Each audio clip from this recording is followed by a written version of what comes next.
Okay, I'd like to continue on with electrochemical cells. I want to talk about notation. So carrying on with the cell I showed in the previous video, which was a silver-copper cell where copper was oxidized and silver was reduced. As this balance reaction shows, I'm going to show you how to use cell notation to represent that. So the rules for cell notation is you write the anode on the left and the cathode on the right.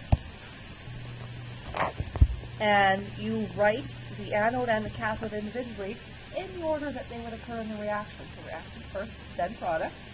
Within the half cell, number 3, you use a single line boundary to separate the reactant from the product that would represent that half reaction. A half cell represents a half reaction. All right? There are 2 half cells to make a complete cell. One half cell represents the anode or oxidation. The other half cell represents the cathode or reduction. 2 half cells make a whole cell. 2 half reactions make a whole reaction. We use a double line boundary between the anode and the cathode. So for this one, since our anode is copper, we would begin with copper, which is oxidized to form Cu2 positive. So we separate those with a single line. Then the double line separates that from our cathode, which began with silver ions and formed solid silver. And that would be the proper notation for this cell. All right, if I was just to give you another one, the Daniell cell, which uses copper and zinc, it was invented in 1836, is a very common cell. I recognize it kind of looks like all, so maybe I should rewrite that and make it look like cell. In this scenario, copper is reduced and zinc is oxidized. And that has to do with which metal is more reactive than the other. And again, we will get into that shortly. But just to practice with doing notation, if zinc is oxidized, we would begin with solid zinc, which would be oxidized to release 2 electrons and form zinc ions. And that would leave copper being reduced, which would therefore begin as an ion and form solid, I'm not sure why it doesn't make a sign right off the top, but form solid copper. If it helps before you do this, you maybe want to write the half reactions. I didn't do it in this case, right? But if zinc is being oxidized, that means it's going to form zinc ions and lose 2 electrons. If copper is being reduced, that means it's beginning as an ion and gaining 2 electrons to form solid copper. Now I want to look at calculating electric potential. All right, that is the potential to do work. And that depends on the metals involved at each electrode, right? What metals at the anode, what metals at the cathode, and what their individual potentials are. So there has been experiments done to figure out potentials of different metals. You can access this table in numerous places. This gives a list of reduction potentials for a large number of reduction reactions. Okay, so you can see these are all written as reduction, the ion gaining the electron to form the solid metal. All right, and there are numerous examples of different reductions. Sometimes perhaps it's not a solid metal, but it always represents reduction. Something is being reduced, something is gaining electrons. And it gives potentials along the way. Okay, if you wanted to represent oxidation, you would just have to flip these, right? So for example, the first one, the oxidation of lithium, would be the lithium forming lithium ions and giving away an electron.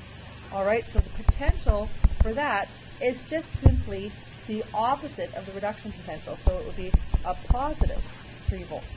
I'm going to do that now, please. So if we wanted to figure out potential for our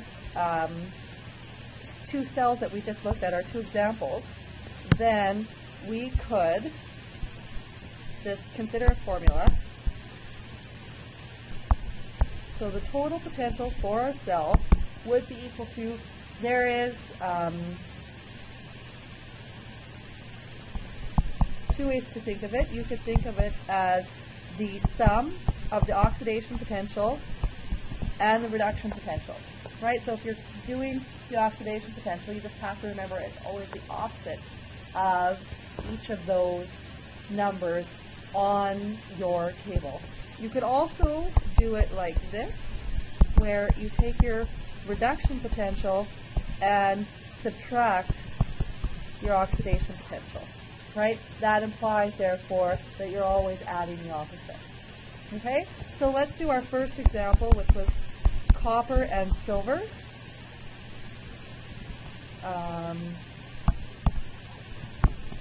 So this is our reaction. So if we go to our chart and we find copper, and you'll notice that there are a couple of different reactions for copper. We have 2 copper ions, copper 1, copper 2, and they also have a part reduction. So for example, right here you see copper 2, but it's only gaining 1 electron, right? So it's only partly reduced. Here is copper 2 completely reduced, and here's the reduction of copper 1. But this is the one we want, right? So it is 0.34. All right, so let's go back here. This is for copper reduction is 0.34. For silver,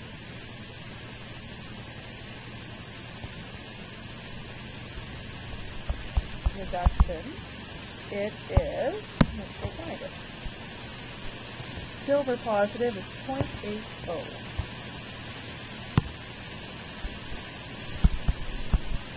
So you can do one of two things, right? This is the 2 reduction potentials, right? But copper is being oxidized. So you can think of it as the total potential being the sum. So the reduction one's good, 0.80 plus negative 0.34, right? I want to add the opposite because this is,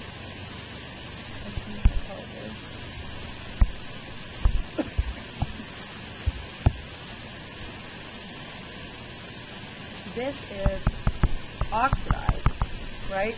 So the potential for copper oxidized is negative. Anyways, back to finish this one up. Then the total potential for the cell will be 0.46 volts. All right, for our other example, which was the Danielle cell, which was copper and zinc. In this case, zinc was being oxidized and copper was being reduced. So we can take the copper reduced. We know that one is 0.34.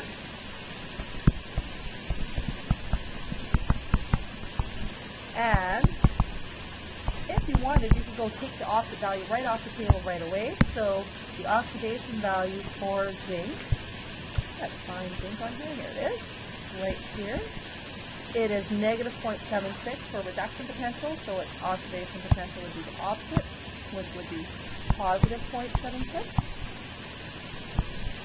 And so therefore, the total potential of the cell would be 0.76 plus 0.34, which is 1.10 volts. And that's how you calculate the potential of a cell to do work. So obviously our Danielle cell has a little more potential to do work than our original copper-silver cell. Both are positive values, which means these reactions happen spontaneously. All right, as long as your potential is positive, that reaction happens spontaneously. It happens by itself. It is natural. There are scenarios where the total potential is negative, and that reaction doesn't happen spontaneously. It doesn't happen by itself. It needs help.